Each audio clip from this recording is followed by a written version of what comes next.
दोस्तों, अभी बजे सुबह के 8 और हम लोग निकल गए हैं केंद्रापड़ा क्योंकि हमारा आज प्रोग्राम है उधर। चलो चलते हैं।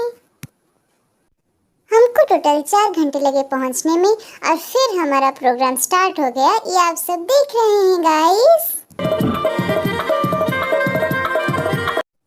3 घंटे प्रोग्राम करने के बाद प्रोग्राम खत्म हुआ और हम सब लग रहे हैं फोटो उठाने में। यहाँ पर चल रहा है पैकिंग शेकिंग।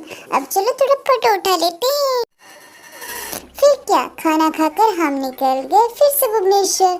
ये देखो गाइस, प्रॉपर गांव है ये, बहुत सुंदर लग रहा है ना। और हम सब भी बहुत दुखी है क्योंकि हमें इतनी जल्दी घर जाना पड़ रहा है। अरे बेटा, अच्छा लगा हमारे गांव आकर। फिर क्या, चलो घर चलते हैं। Bye bye.